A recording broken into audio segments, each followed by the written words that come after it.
Alright, I'm a bit sick and a little under the weather, but I don't think it's corona at all yet. I don't have any symptoms of corona as long as I can still breathe smoothly.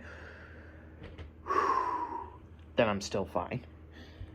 I don't really have anything else to do other than my New Hampshire vlog that I still have yet to finish. That Alex Hoover and Luke and some other buddy of ours, Luke Lucas, should have come along to, even though Luke Lucas is not a follower of NASCAR, but can tag along if it means him joining the fun. But alas, coronavirus just had to ruin everything. Ruin their chances of seeing a swell guy like Brad Keselowski win, no less. But hey, it's still 2020. As Kyle Busch says, even though I can't stand Kyle Busch at all, he's still not wrong about 2020 being dog shit. Next, we've got first we've got a thrash metal band in the 2010s and 2020s that's not far off from a lot of the 80s ones. Evil Invaders. Pleasure or pain. Or pulses of pleasure or whatever. I first learned these guys through some big extreme metal fan, through a very big extreme metal fan actually that is into stuff like thrash metal, black metal, death metal. His favorite band is Crack Engrin. I'm not sure that's how you pronounce it, but that's a symphonic black metal band. But if you guys really think metal is dead, clearly you guys need to give this a listen because this will melt your brains into goo. Guarantee. I'm making a video. Next, this is an album thanks to Alex Hoover and also the Rock Band Network for introducing me to this band and album and a certain song off this album called We Are Not Anonymous. Unearth the March. And boy, Metal Blade Los Angeles. You know, it's even back when I used to hate metalcore, I still thought these guys were fucking awesome. Then again, I'm kind of somewhat. I hope I don't sound like a local bias though when I say that though. Next, a classic album. Did I really just say this is a classic album? Holy shit. This is definitely very notorious for Guitar Hero players, as, of course, I've been playing a lot of Guitar Hero, but obviously my FCing spree isn't good enough to FC the first track of this album yet. You guys probably already know, as it is Inhuman Rampage by Dragonforce. The ever so beloved Roadrunner Records. But besides Through the Fire and Flames, Revolution Death Squad, Operation Ground and Pound, and of course, one of my all-time favorites by Dragonforce, one of my all-time favorite power metal songs in general, Cry for Eternity. And boy, if you thought the solo or the intro to Through the Fire and Flames was pretty hectic to play or even listen to, take a listen to the up and down trills on Cry for Eternity. It is mind-numbingly insane. A lot of people always give this gripe that all their songs sound the same, but I mean, just letting you know, if you were a fan of standard black metal or a lot of other genres that sound one-dimensional, or listen to bands that are too one-dimensional, like Burzum or whatever the fuck, then you're kind of no different. Your music taste is no different from the people that like Dragonforce, because I'd rather listen to something cool and fun to listen to like Dragonforce than shitty post-black metal bands like Eol. Seriously, listen to just any track by Eol. Worst music you would ever hear besides Blood on the Dance Floor.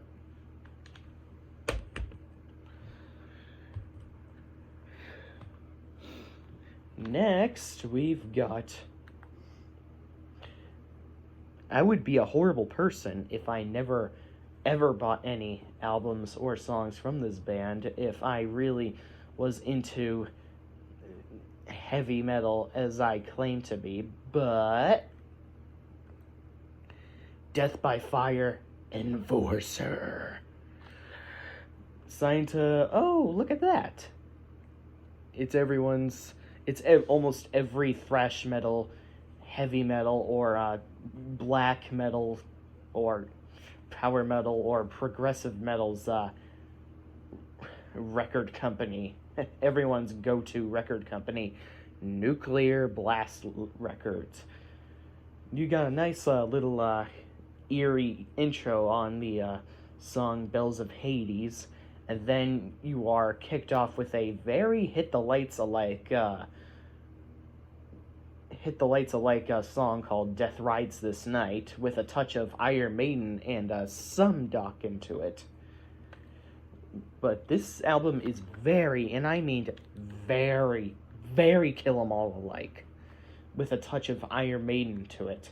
It's like the guitars and instrumentals are from Kill 'Em All, but the vocals are taken from Rob Halford's voice. And then you've got Run for Your Life, Mesmerized by Fire, Take Me Out of This Nightmare.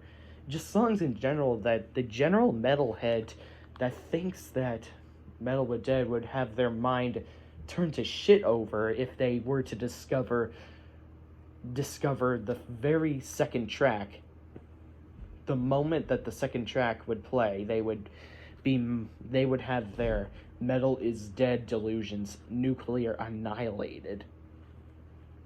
God, I don't think I can express enough how fucking badass these guys are. These guys really know how to keep metal as just about as metal as timeless as possible. Like, I hate using the term throwback band because that suggests that the genre that they play in that was dead a while ago, which is obviously not even close to true. So I'm just gonna call these guys just pure heavy metal with speed added to their music. I'm sick a bit, so I'm still recovering. Next is another hidden classic from a heavy metal band called Bullet No Mercy. I think I heard these guys from Razor Fist when he was talking about all these heavy metal, or I think these guys were from the 80s. It does say 1983 or there, so I decided to buy the albums because Razor Fist, off his Metal Mythos videos, would reference albums like these, and I'm like, this guy has music taste not even close to far off from mine, so I guess based off his very insightful heavy metal knowledge, I will subscribe to this guy and make sure to follow every single Metal Mythos videos where I could find the probable chance of discovering new heavy metal bands, just so I can keep myself the reminder that heavy metal is the most timeless genre of all time.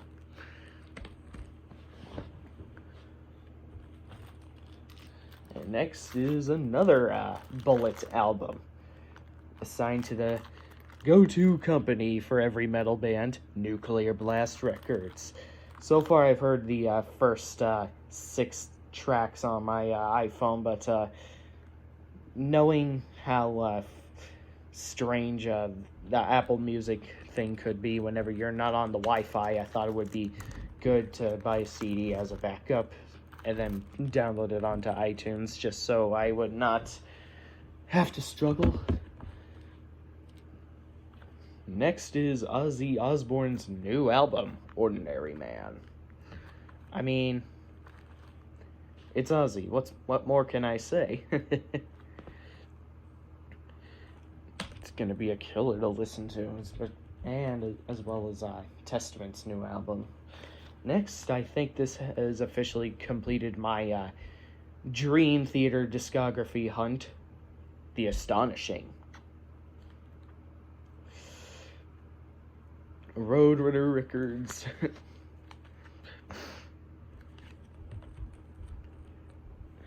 Next, we've got an album sent by Alex Hoover himself again. Foo Fighters, Concrete and Gold. From an album from 2017. I mean, who can ever resist Jesus? What more can I say? Next, we've got another Bullet album that has a mix of Judas Priest and AC/DC to them, so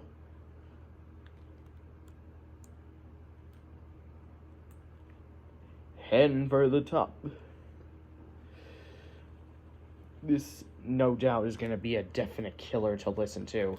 Once again, I can't thank Razor Fist enough of introducing to me all these killer heavy metal bands that I really, really wish that I discovered in the first place. However, he did put Ambush and Enforcer into his top 6 new heavy metal bands, but I actually already knew Enforcer and Ambush beforehand, before I discovered that video, because I was searching up what are some modern day traditional heavy metal bands, and I just happened to found Enforcer on the wiki page, and then when I looked up their album Death by Fire on iTunes, I was blown the fuck away when I played the preview of Death Rides This Night. Oh my gosh. It's about as speed metal or purest of metal that one could ever get. It's pretty much essentially every Judas Priest or Metallica fanboy's dream band to come to fruition, to fuse into one. In Ambush, I discovered them on iTunes recommendations because of my absurd love for Sabaton. Sorry that was a little tangent, but if your music taste is not far off from mine, definitely recommend this album and band. Next, we've got a new album from not power metal necessarily, but pirate metal band, which would go good with a Pirates in the Caribbean soundtrack if Disney would give a fuck about power metal, but that still goes without saying. Curse of the Crystal Coconut by Ailstorm. Signed to Napalm Records, the secondary go-to for all those heavy metal and power metal, thrash metal, yada yada yada bands. Thing is, with all this terrible, awful things going on in 2020, I want to try to buy as many 2020 albums that I possibly can, so I can give myself the reminder, you know what, 2020 wasn't 100% terrible, and it's thanks to albums like this one that I can rely on to remind myself that not everything about 2020 is exactly worse than dog shit. I mean, 2020 is still a dog shit year, but I can always count on badass pirate metal or other types of metal albums like these. Next is another recent release, but was released last year in September. I first discovered this. This is actually the first track on this album. Actually brought my love back for Rock Band and Guitar Hero because of how mind-numbingly ridiculous and just borderline ludicrous the charting for the first track of this song on this album really was. Extreme Power Metal by Dragonforce. I mean, I assumed that you were probably guessing Dragonforce the moment I was describing that. A Highway to Oblivion, Cosmic Power of the Infinite Shred Machine, The Last Dragonborn, Troopers of the Stars. That's pretty insane. On Clone Hero, their semi-ballad of Remembrance Day, which tributes to all the fallen soldiers that participated in all those wars, which I imagine that they were talking about their British soldiers as opposed to the average American talking about their American soldiers. It kind of depends how you look at it. And then, of course, their wicked cool cover of My Heart Will Go On by Celine Dion, which was power metalized by Dragonforce, with a touch of a Nintendo or 8-bit sounding intro to their cover of My Heart Will Go On, which I thought was pretty cool to listen to. To listen to their power metalized version of My Heart Will Go On. Like, the original would make you want to cry, but their cover would make you want to bang your head to the insanity of their playing. It would make you want to ruin your fucking neck. And then last, but definitely not even close to least, Dramatic Turns of Events by Dream Theater. On the Backs of Angels is pretty fun as fuck to play on Rock Band, although very hard.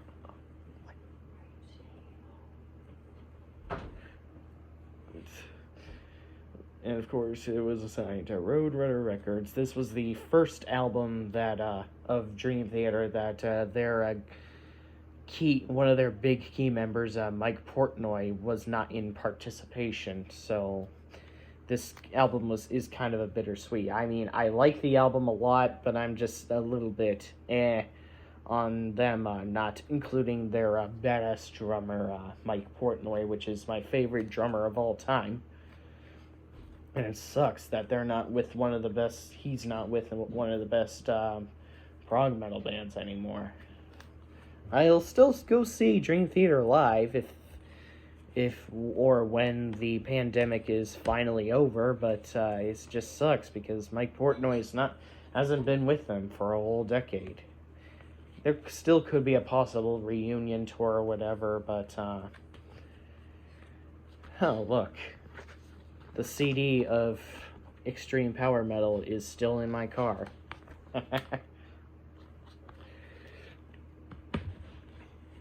Alright, thank you guys for watching. I'm probably going to rest a little more to make sure this under the weather feeling where I was having a big headache earlier, then felt hotter than normal and had a bit of a runny nose, etc., etc. Hope you guys have been staying safe and healthy. Space out.